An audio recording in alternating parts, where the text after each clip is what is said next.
The massive doors of the Galactic Confederation's High Council chamber slid open with a soft hiss. Admiral Quan Ho walked inside, his three eyes scanning the room nervously. His blue skin looked pale under the bright lights. Behind him, his aide. Daesung carried a datapad that contained the most troubling report in the galaxy's history. The chamber was huge, with seats arranged in circles that went up toward the ceiling. Representatives from 43 different alien species sat in their designated areas. Some had tentacles instead of arms.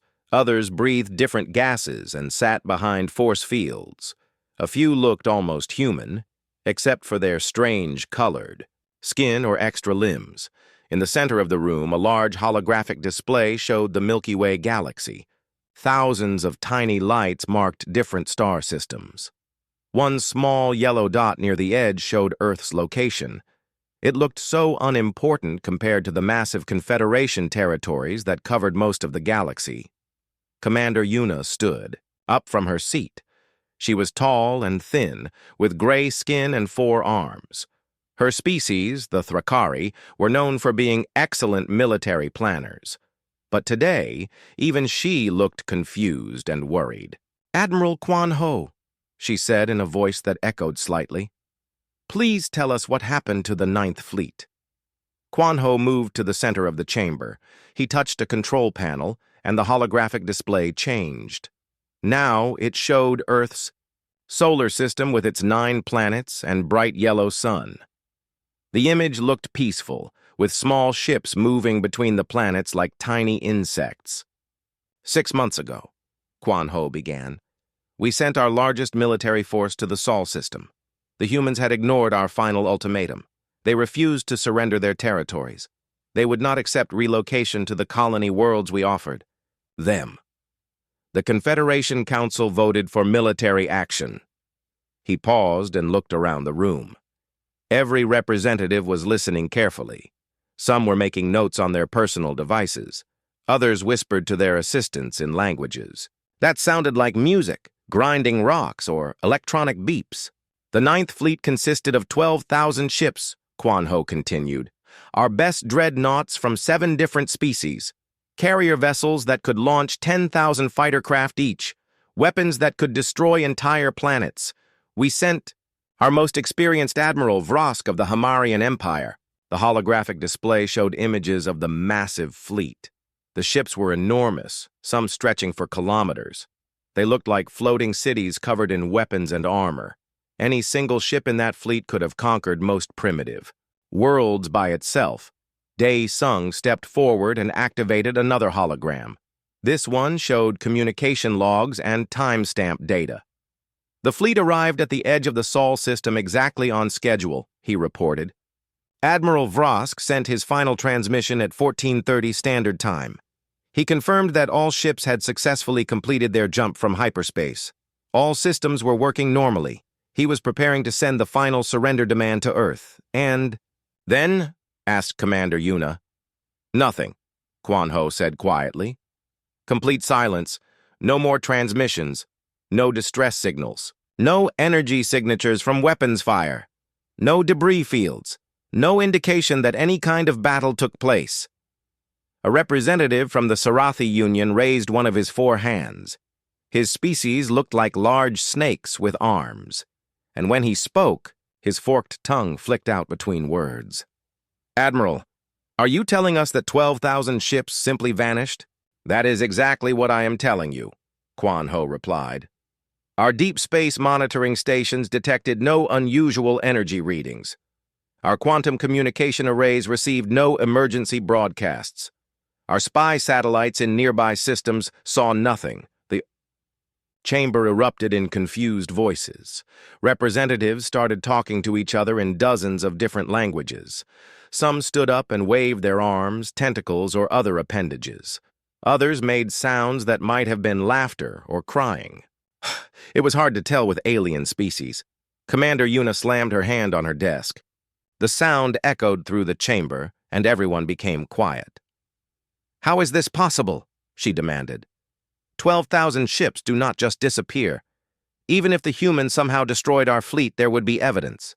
Wreckage, Energy residue. Something. Quan Ho nodded. That is what troubles us most. If the humans had fought our fleet and won, we would expect massive debris fields. The destruction of 12,000 ships would create enough wreckage to fill half the solar system, but our long-range scanners show nothing unusual. On the other side of the galaxy, in a deep underground facility beneath the Korean peninsula, on Earth, Admiral Lee Hyun-woo stood in front of a different kind of holographic display. This one showed the entire galaxy, with colored dots marking the positions of alien fleets and monitoring stations. The room around him was filled with the quiet hum of advanced computers and communication equipment. Officers in dark blue uniforms moved between control stations, monitoring data streams from across human space. The walls were covered with screens showing everything from ship movements to energy readings to diplomatic communications. General Park So-young walked over to stand beside Hyun-woo. She was shorter than the admiral, but her presence commanded respect from everyone in the room. Her uniform had more medals and decorations than anyone else's, earned during 30 years of preparing for this exact situation. They are confused, she said, reading from a data pad that showed intercepted Confederation communications. Their High Council is meeting right now. They cannot understand what happened to their fleet. Hyun-woo smiled slightly. It was not a happy smile. It was the smile of someone who had been planning for this day for many years. They expected to find wreckage. They expected evidence of a great battle. They think like military commanders, who only understand one kind of warfare. Captain Kim Jun-ho approached from his position at the tactical station. He was young for his rank, but he had proven himself during the secret testing of humanity's new defensive systems. Sir, our monitoring stations are detecting movement at the Kepler Junction. It looks like they are assembling scout ships. The Kepler Junction was a strategic location about 50 light-years from Earth. It contained a natural hyperspace gateway that made travel between different parts of the galaxy much faster. Most alien species used it as a jumping-off point for trips to human space. How many ships? Asked General Park. About 30 so far, Jun-ho replied, but more are arriving every hour. They appear to be fast scout vessels from different species, probably equipped with advanced sensors and stealth technology. Hyun-woo nodded. This was exactly what they had expected. When a military force disappeared without explanation, the logical next step was reconnaissance. The aliens would send their best scout ships to investigate what had happened to the Ninth Fleet. Begin Phase 2 preparations, Hyun-woo ordered. Make sure all dimensional anchor points are stable. I want our defense grid ready for full activation. Yes, sir, Jun-ho replied and returned to his station. General Park looked at the galaxy display, where small red dots marked the alien scout ships gathering near human space. Do you think they will learn from what happens next? Some might, Hyun-woo said, but most will not. They have spent thousands of years believing that bigger fleets and stronger weapons are the only things that matter in war. They cannot imagine that a young species like humanity might have found a completely different approach. And if they keep sending more ships? Hyun-woo's expression became serious. Then they will keep learning the same lesson over and over until they finally understand it. Back in the Confederation Council chamber, Admiral Quan Ho was finishing his report. The representatives looked worried and confused. Some were already talking about sending larger fleets to human space. Others suggested negotiating with Earth to find out what had happened. What do you recommend, Admiral? Asked Commander Yuna. Quan Ho looked at the peaceful image of Earth's solar system still glowing in the holographic display. Somewhere in that system, 12,000 ships and their crews had vanished without a trace. The humans were acting as if nothing had happened. We send scouts, he said finally. Careful reconnaissance. We need to know what we are dealing with before we make any other decisions. As the council session ended and representatives began filing out of the chamber, none of them noticed the small human observation satellite that had been watching there, meeting from a position just outside normal space-time. The satellite recorded everything: then quietly folded back into dimensional space to deliver its intelligence to Earth. The next phase of humanity's plan was about to begin. 3 weeks passed before the Confederation finally launched their investigation mission. Captain Yoon Hae-jin stood on the bridge of the scout ship Whisper's Edge, watching the stars change from lines of light back to points as they dropped out of hyperspace. The ship was small compared to the massive dreadnoughts of the Ninth Fleet. Only 300 meters long, it was built for speed and stealth rather than fighting. Its hull was covered in special materials that bent light around it, making it nearly invisible. The engines used quantum technology that left almost no energy signature for enemies to detect. "We have arrived at the Sol system outer boundary," reported Navigation Officer Tae-ho from his station. His species had large eyes that could see many different types of light, making him perfect for scout missions. "All stealth systems are active. We should be invisible to human sensors." Yoon Hae-jin nodded. She had been chosen for this mission because of her experience with first contact situations. Her people, the Valdorians, had discovered dozens of new species over the centuries. She knew how to observe without being detected. "Science Officer Nari, begin long-range scans," she ordered. "I want to know everything about this system. Look for energy signatures, debris fields, anything that might tell us what happened to our fleet." Nari was not from the same species as the captain. She looked like a human woman, except she had 4 arms, and her skin was covered in small tentacles that moved constantly. Those tentacles were connected to her nervous system and helped her process information much faster than most other species. "Beginning comprehensive scan now," Nari said, her tentacles dancing over the control panels. Multiple screens around her lit up with data. "I am detecting normal solar activity from the star. All planets are in their expected positions. I see regular ship traffic between the planets." The main viewing screen showed Earth's solar system. Ships moved between the planets like tiny insects. Most were clearly cargo vessels carrying supplies and materials. Some appeared to be passenger ships. A few looked like military patrol craft, but they were much smaller than the warships the Confederation usually built. "Captain," said Communications. "Officer Min-soo, I am picking up normal radio and subspace transmissions. The humans appear to be conducting regular business. Trading reports, weather updates, entertainment broadcasts. Nothing that suggests they recently fought a major battle." Yoon Hae-jin frowned. When she had participated in the conquest of the Zephyrian Empire 5 years ago, the aftermath of battle had been obvious. Damaged ships limping to repair stations, emergency communications, massive cleanup operations to collect debris, medical, ships carrying wounded. None of that was happening here. "Nari, scan for any signs of recent combat," she ordered. "Look for metal debris, energy residue from weapons fire, anything." For the next 4 hours, the Whisper's Edge moved slowly through the outer solar system. Their sensors examined every asteroid, every comet, every piece of space dust. They looked for the special energy signatures that weapons left behind. They searched for pieces of hull metal or engine components that might have come from Confederation ships. They found nothing. "This does not make sense," Nari said finally, her tentacles moving in patterns that showed frustration. 12,000 ships cannot simply vanish without leaving any trace. Even if the humans had some kind of weapon that completely destroyed our fleet, there should be energy residue. There should be something. Yoon Hae-jin stared at the peaceful view of Earth on the main screen. The blue and green planet looked beautiful and harmless. Small space stations orbited around it. Ships came and went from the surface regularly. Everything looked completely normal. "Take us closer," she decided. "I want detailed scans of the inner system." As they moved deeper into human space, the crew continued their search. They examined Mars with its growing colonies and orbital shipyards. They scanned the asteroid belt, where human miners were harvesting metals and rare elements. They looked at Jupiter's moons, where research stations studied the giant planet's atmosphere. Everything was normal, too normal.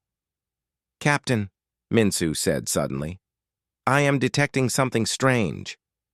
"What kind of strange?" the human communications. They are talking about normal things, work schedules, family visits, sports games, but there is something they are not talking about. Explain. Minsu played back some of the intercepted communications. Human voices spoke in their various languages about everyday topics. But as the crew listened, they realized what was missing. They are not talking about the war, Tejo said with surprise. No discussions about military victories. No memorials for fallen soldiers. No celebration of defeating our fleet. It is as if the battle never happened.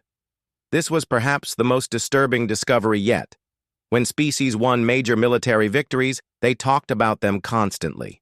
There were parades, ceremonies, news reports. Heroes were celebrated. But the humans were acting as if nothing important had occurred in the past 6 months. Keep scanning, Yoon Hae-jin ordered. But she was beginning to feel very uncomfortable about this mission. As they approached the inner planets, their sensors suddenly began acting strangely. Warning lights flashed on multiple control panels. Alarms started beeping softly. "Captain!" Nari shouted, her tentacles moving frantically over her controls. "I am reading massive energy signatures appearing throughout the system." The holographic display that showed their sensor readings exploded with new contacts. Thousands of red dots appeared all around them. Ships were materializing out of empty space, but somehow they remained invisible to the optical sensors. "How? Many?" Yoon Hae-jin asked, trying to keep her voice calm. 40,000 ships, Nari replied in a whisper. "Maybe more. They are everywhere, surrounding us completely." The crew stared at their instruments in shock. The energy readings showed an enormous fleet that was somehow invisible to their eyes. Ships that existed but could not be seen. It was technology beyond anything the Confederation had ever encountered. "But how are they hiding?" Tejo asked. Before anyone could answer, all of the ship's communication systems activated at once. A human voice spoke in perfect Confederation standard, the universal language used by all species in the galaxy. "Confederation vessel Whisper's Edge, this is Admiral Choi Min-soo of the Earth Defense Force. You are currently trespassing in human space." Yoon Hae-jin looked around her bridge. Her crew stared back at her with wide eyes. How did the humans know their ship's name? How had they detected a vessel that should have been completely invisible? "We know you are here to investigate the fate of your missing fleet," the human voice continued calmly. "We are willing to provide you with that information. However, you must first make a choice." "What choice?" Yoon Hae-jin asked aloud, knowing the humans could hear her. "You can retreat now and return to your people with a message of peace. Or you can continue your investigation and join your predecessors in their current location." The captain felt cold fear creeping up her spine. "What happened to the Ninth Fleet?" "They are safe and unharmed," Admiral Choi replied.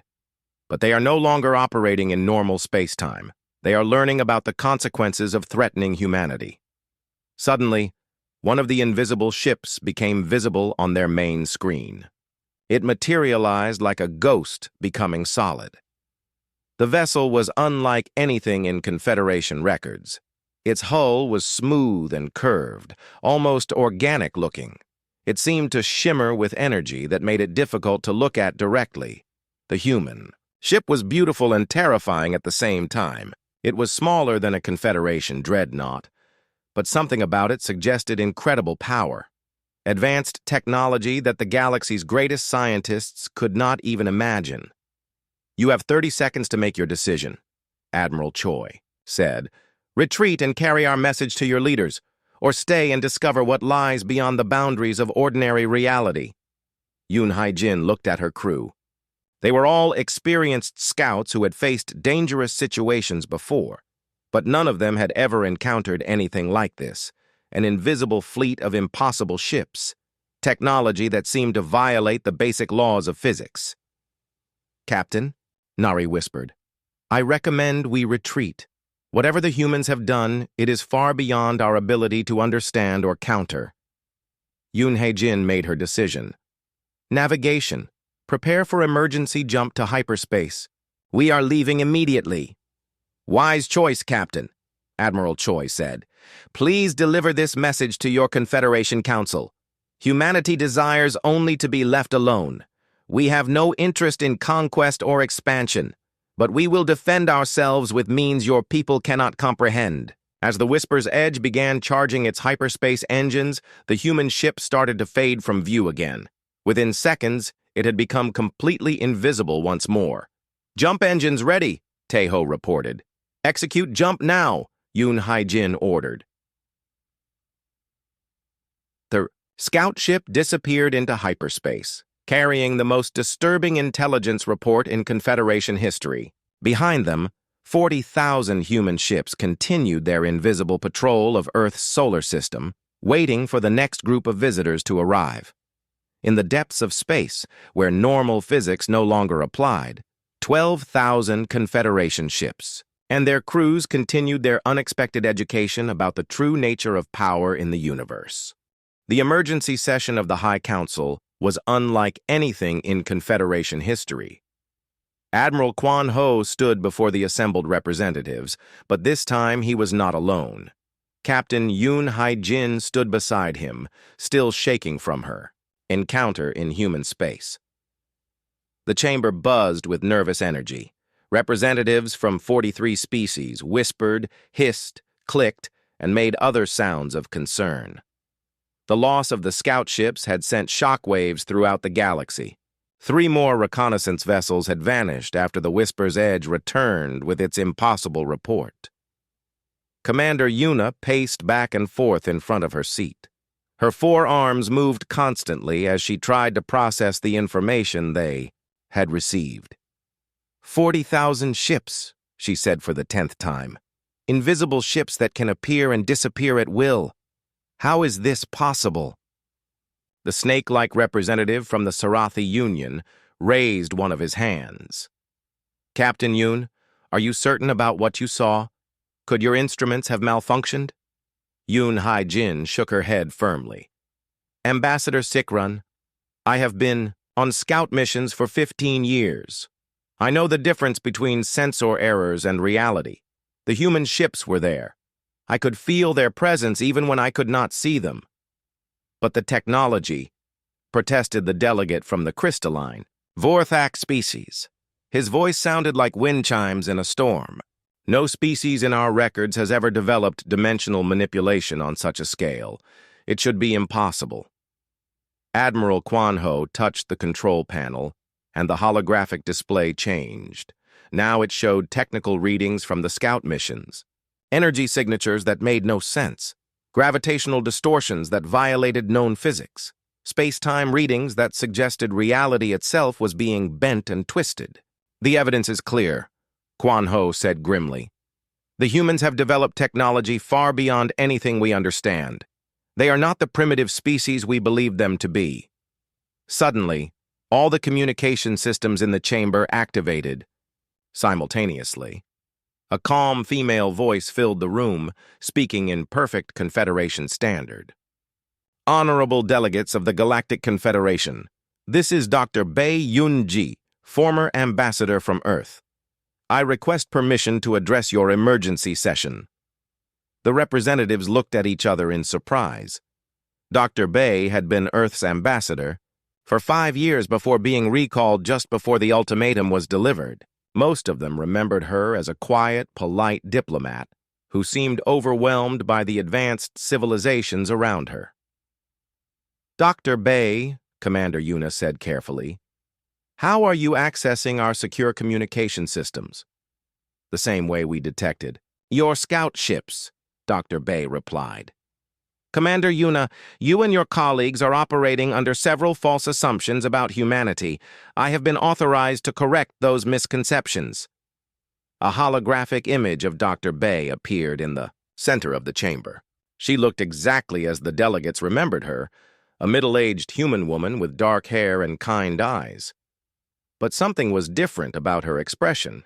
She looked confident in a way she never had before. "Dr. Bae," Admiral Kwon Ho said, "our fleets have disappeared. Our scouts report impossible technology. What has happened to our people?" "They are safe," Dr. Bae replied calmly. Every crew member from every ship is alive and unharmed.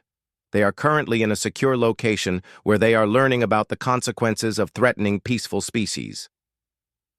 The chamber erupted in confused voices. Representatives demanded explanations. Some shouted questions in their own languages. Others made threatening gestures with whatever appendages they possessed. Dr. Bay waited patiently for the noise to die down. When the chamber was quiet again, she continued speaking. For the past 50 years, while you have been watching humanity struggle with basic space travel, we have been working on something much more important. We have been learning to step beyond the limitations of normal space-time. The holographic display changed again. Now it showed technical diagrams that made the Confederation's best scientists gasp in recognition and terror. Dimensional fold generators, reality phase modulators, space-time manipulation matrices. Technology that existed only in theoretical papers was displayed as working practical systems. You see, Dr. Bay explained, every species in this galaxy has made the same mistake. You have confused technological youth with actual capability. You assumed that because we discovered faster-than-light travel recently, we must be inferior in all areas of science. General Oh Seung-hwan appeared beside Dr. Bay in the holographic projection. He was a tall man with gray hair and hard eyes. His uniform was different from anything the Confederation had seen before. Simpler, but somehow more impressive, the E. Truth is more complex, General Oh said. While other species focused on bigger ships and stronger weapons, humanity chose a different path. We focused on understanding the fundamental nature of reality itself. Dr. Bay nodded. What you call impossible technology is simply the practical application of dimensional physics. We learned to exist partially outside normal space-time. Our ships, our weapons, our defenses, they operate according to principles your scientists have not yet discovered. Admiral Kwan Ho leaned forward in his seat. Dr. Bay, are you saying that humanity has been hiding advanced technology from us? Not hiding, Dr. Bay corrected. Simply not advertising. When you are surrounded by aggressive neighbors who solve every problem with violence, it is wise to appear harmless until you can protect yourself. The crystalline delegate made a sound like breaking glass. You deliberately deceived us. You pretended to be a primitive species while developing weapons of mass destruction. General O's expression hardened. Ambassador Thek Val, humanity developed defensive systems, not weapons of conquest. There is a significant difference. Your Ninth Fleet discovered that difference when they arrived in our space with orders to destroy our civilization. What exactly happened to our fleet? Demanded Commander Yuna. Dr. Bay gestured, and the display showed new images. The missing Confederation ships appeared, but they were in a place that looked impossible. The vessels floated in a space filled with swirling colors and strange lights. The crews could be seen moving around inside their ships, apparently unharmed. They encountered our real military capabilities for the first time, Dr. Bay explained. Ships that exist partially outside your reality. Defensive systems that can relocate entire fleets to dimensional pockets. Technology that your weapons cannot even detect, much less damage. A dimensional prison, whispered Captain Yoon Hai-jin. That is where the missing ships are. Not a prison, General O corrected. An educational facility. Your people are learning what we learned long ago, that true strength comes not from the ability to destroy, but from the ability to protect and preserve. The snake-like delegate hissed angrily. You have no right to imprison our citizens. Release them immediately, or face the consequences. Dr. Bay smiled sadly. Ambassador Sikran, you are still thinking like a conqueror. You see our capabilities and immediately assume we will use them the same way you would. This is exactly why we developed these defenses. The crews of your ships are not prisoners, General O added. They are students. They are learning about cooperation instead of conquest. Many of them have already requested to remain when their educational period ends. Admiral Kwan Ho stood up slowly. Dr. Bay, what does humanity want from the Confederation? Nothing, Dr. Bay replied simply. We want you to leave us alone. We have no interest in your territories, your resources, or your political systems. We simply want to exist in peace. And if we refuse? The holographic image of Dr. Bay flickered slightly, and for a moment her expression became very serious. Then you will continue to send fleets, and they will continue to disappear. Admiral, humanity tried diplomacy first. We offered peaceful coexistence. Your response was an ultimatum demanding our surrender. General O stepped forward. The age of might making right in this galaxy is ending. Humanity has proven that there are alternatives to endless war and conquest. Some species will learn this lesson voluntarily. Others will learn it the hard way. What are you proposing? Asked Commander Yuna. A new kind of relationship, Dr. Bay said. Humanity will share our knowledge, not our weapons, but our principles. We will teach any species that wants to learn how to step beyond the cycle of expansion and destruction that has defined galactic civilization. And those who refuse to learn will be left alone to make their own choices, General O replied. But they will never again be permitted to threaten peaceful species. The days when advanced civilizations could destroy younger ones simply because they possessed larger fleets are over. The transmission began to fade. Think carefully about what kind of galaxy you want to live in, Dr. Bay said as her image disappeared. The old way of doing things is no longer possible. You can be part of building something better, or you can cling to the past and become irrelevant. The chamber fell silent as the communication ended. For several minutes, no one spoke. The representatives stared at the empty space where the human diplomats had appeared, trying to process what they had learned. Finally, Admiral Quan Ho broke the silence. They are offering us a choice, he said quietly. Learn their way, or be forced to accept a galaxy where they set the rules. Commander Yuna sat down heavily in her chair. 43 species in this confederation, thousands of years of military tradition, and now we. 2 months after Dr. Bay's revelation, the combined fleet assembled at the edge of human space. Fleet Commander An Subin stood on the bridge of the massive command ship Thunder of Worlds, watching the greatest military force in galactic history take its final positions. The fleet stretched across several light years of space. Over 100,000 ships from 43 different species floated in perfect formation. Dreadnoughts the size of cities, carrier vessels that could launch 50,000 fighters each. Planet-killer weapons that could turn entire worlds into dust, the combined military might of every major civilization in the galaxy. Status report, Subin ordered, though she knew the answer already. Captain Ryu Ji-ho checked his displays. All ships report ready for combat operations. Weapons systems charged. Defensive screens active. The alien fleet is maintaining position at maximum range. Subin nodded. The human ships were there, somewhere in the darkness between the stars. Her sensors could not detect them, but she knew they were watching.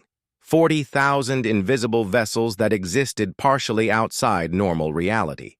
The plan was simple. If humanity possessed advanced technology, the Confederation would take it by force. The combined fleet represented the military power of an entire galaxy. No single species, no matter how advanced, could stand against such overwhelming numbers.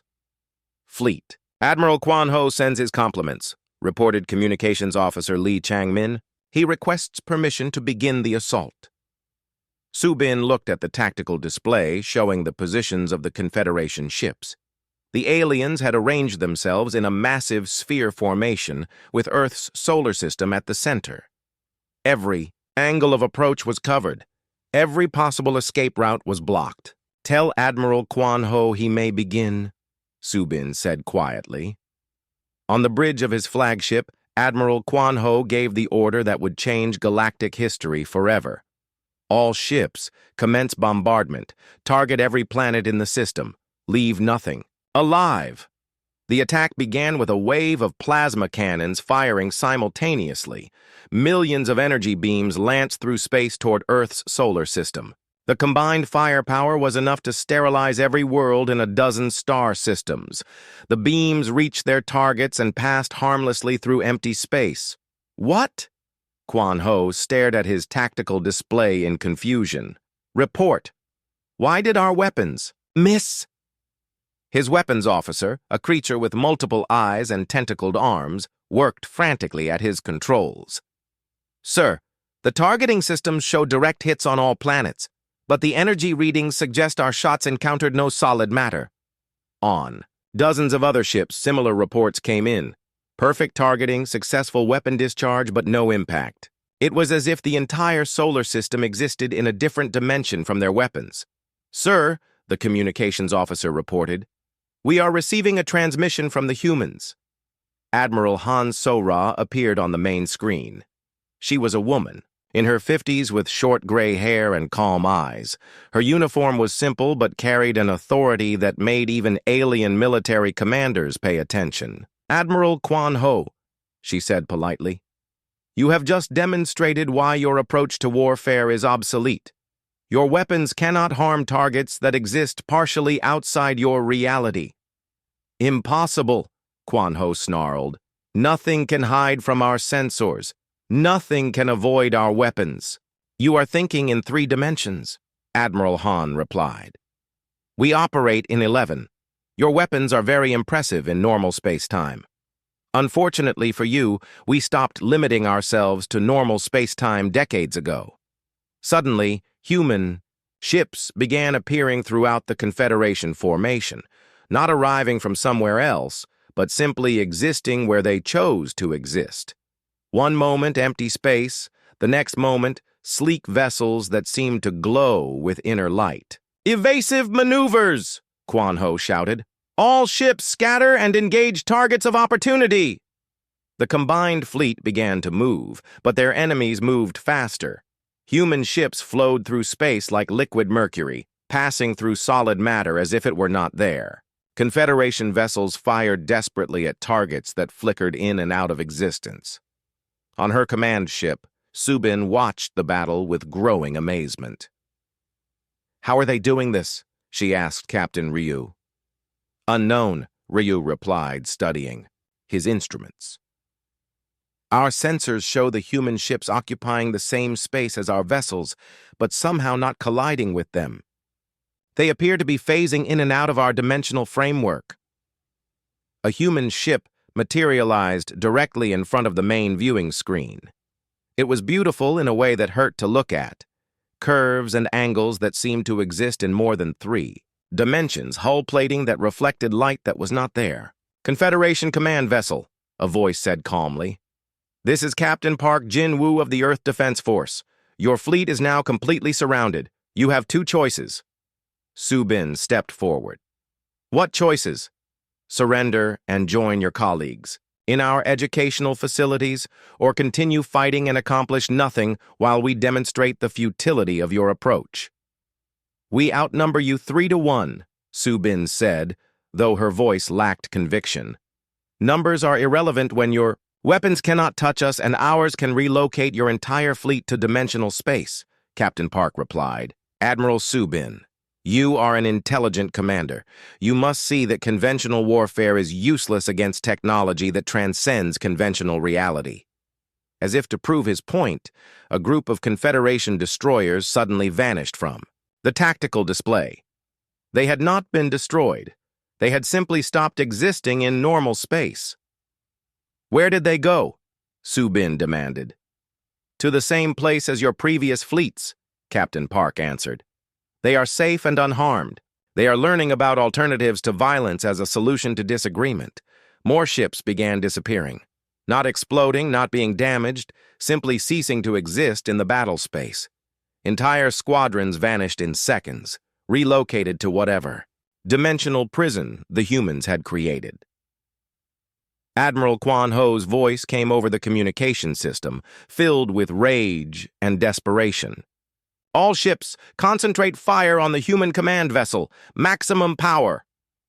Hundreds of energy beams converged on Captain Park's ship.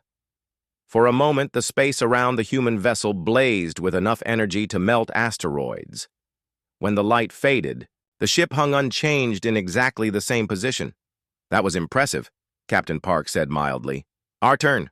The remaining Confederation fleet, still numbering in the tens of thousands, began vanishing in groups. Not destroyed, not damaged, simply removed from the battle. Within minutes, only a few hundred ships remained. Subin realized with growing horror that the humans were not trying to kill anyone. They were demonstrating complete control over the battlefield. They could have destroyed every ship in the combined fleet, but instead, they were carefully relocating them to prove a point. "Stop," she said quietly. "Admiral?" Captain Ryu looked at her in surprise. "All ships, cease fire," Subin ordered. "Stand down weapon systems." The firing stopped immediately. Human ships continued to appear and disappear around them, but no more. Confederation vessels vanished. "Captain Park," Subin said, "I request permission to speak with your superior." Admiral Han Sora appeared on the screen again. "Admiral Subin, I understand you wish to discuss terms." "What do you want from us?" Subin asked, all her military pride gone. "The same thing we have always wanted," Admiral Han replied. "To be left alone. Your species seem unable to understand that not everyone wants to conquer the galaxy. But your technology, your weapons, are defensive systems," Admiral Han interrupted. "We developed them to protect ourselves from exactly this kind of attack. We have no interest in using them for conquest." Subin looked around her bridge at her shocked crew. Everything they had believed about warfare, about power, about military strength had just been proven wrong. A fleet of 100,000 ships had been defeated without a single human weapon being fired in anger. "What happens now?" she asked. "Now, you return to your people with a message," Admiral Han said. "The old way of doing things is over. Species that choose cooperation will prosper. Those that continue to rely on force will find themselves increasingly isolated and irrelevant. And our missing ships will be returned when their crews have completed their education about peaceful conflict resolution," Captain Park answered. "Some may choose to stay and help us teach others. The choice will be theirs." Subin's remaining ships began forming up for departure. The demonstration was over. The lesson had been taught in the clearest possible terms. As her vessel prepared to jump to hyperspace, Subin took one last look at the human ships. They were already fading from view, returning to whatever dimensional space they came from. "Admiral," Captain Ryo said quietly, "how do we explain this to the High Council?" Subin considered the question. "How do you tell the leaders of Galactic civilization that everything they believed about power and warfare was wrong? How do you explain that a species they had dismissed as primitive had just effortlessly defeated the greatest military force in history?" "We tell them the truth," she said finally. "We tell them the galaxy has new rules, and we either learn to follow them or become extinct." The few remaining ships of the combined fleet jumped to hyperspace, carrying news that 6 months after the defeat of the combined fleet, the Galactic Confederation faced a reality none of them had imagined possible. Dr. Bei Yunji stood once again before the High Council, but this time the atmosphere was completely different. The representatives who had once looked down on humanity now watched her with careful respect, mixed with fear. The great chamber was quieter than it had ever been.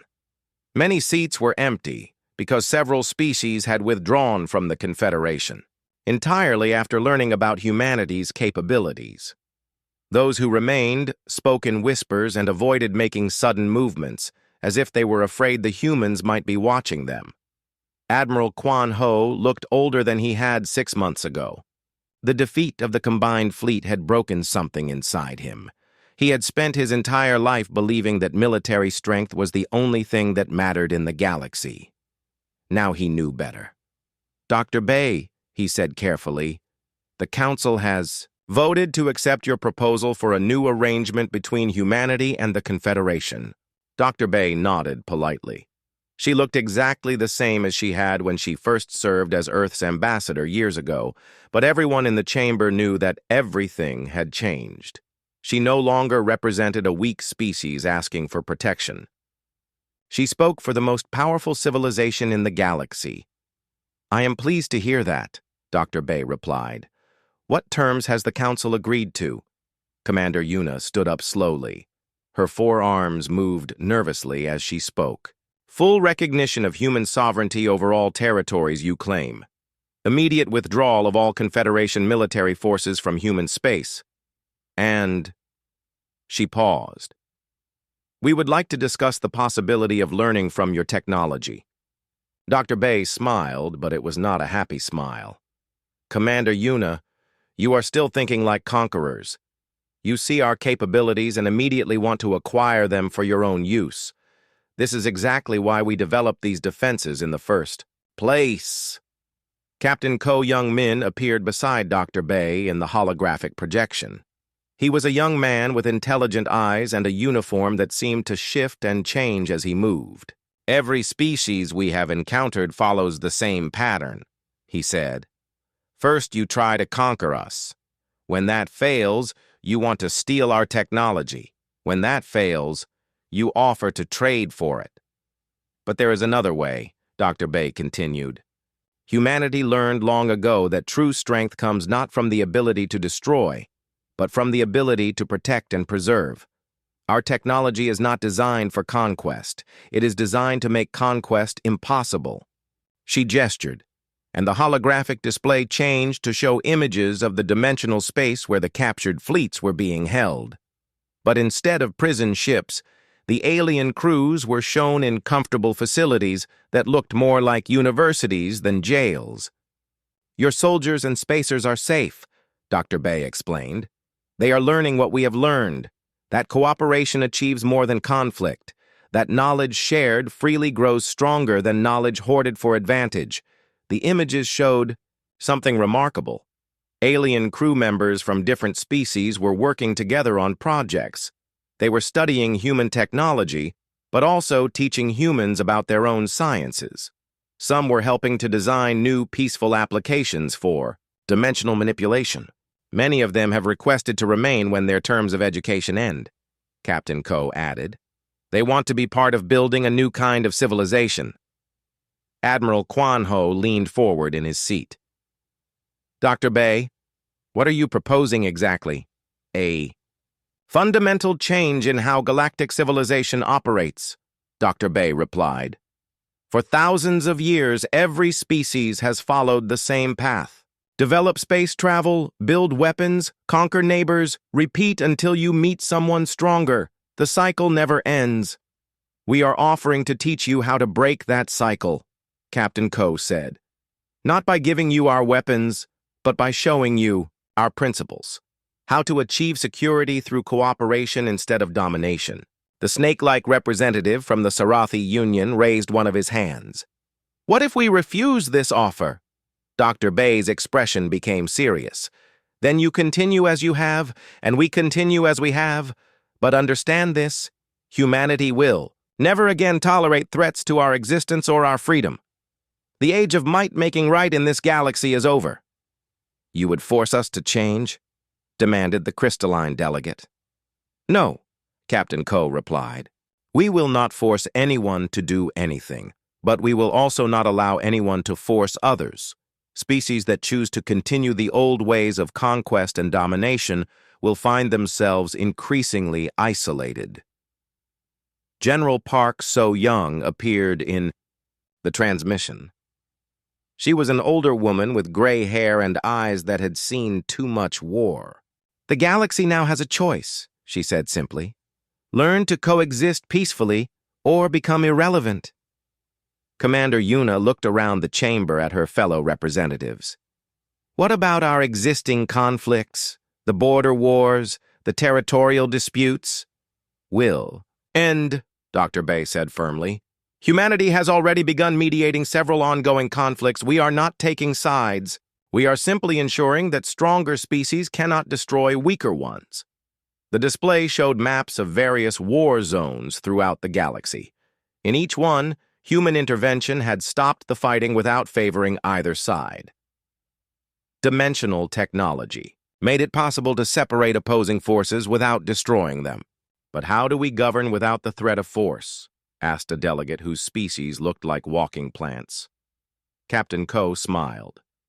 The same way humans have learned to govern ourselves, through negotiation, compromise, and mutual benefit. When everyone has something to gain from cooperation, force becomes unnecessary. And when cooperation fails, then we help you find new ways to cooperate, General Park replied. We have had thousands of years to perfect peaceful conflict resolution. We are willing to share that knowledge. Dr. Bay stepped forward. The offer is simple. Any species that wants to learn a better way of doing things can send representatives to Earth. We will teach you dimensional technology, but only the peaceful applications. We will show you how to defend yourselves without threatening others. What about our military forces? Admiral Quan Ho asked quietly. Can be retrained for exploration, rescue operations, disaster relief, Captain Ko answered. There are many ways to use military organization for peaceful purposes. Your people are not our enemies. Your methods are what we oppose. The chamber fell silent as the representatives considered what they had heard. The humans were offering to share the most advanced technology in the galaxy, but only on their terms. Only for peaceful purposes. How do we know you will not use your power against us later?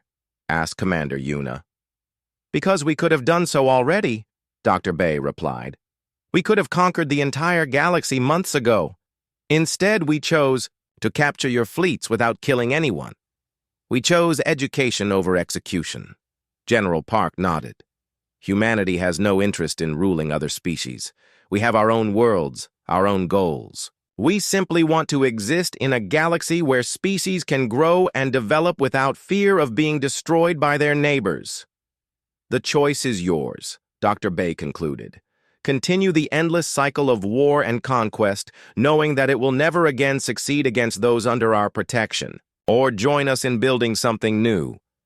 A galactic civilization based on mutual respect instead of mutual fear. The transmission began to fade. Take time to consider, Captain Ko said. But remember that while you decide, other species are already learning. The galaxy is changing whether you participate or not. As the human representatives disappeared, Admiral Quan Ho looked around the chamber. Half the seats were empty. Several more delegates were preparing to leave. The old Confederation was falling apart. What do we do? Asked Commander Yuna. Quan Ho stood up slowly. We adapt, he said finally. We learn. Because the alternative is to become a footnote in galactic history.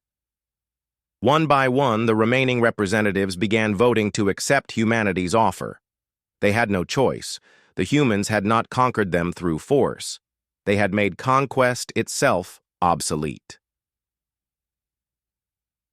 In the months that followed, delegations from dozens of species traveled to Earth to begin their education.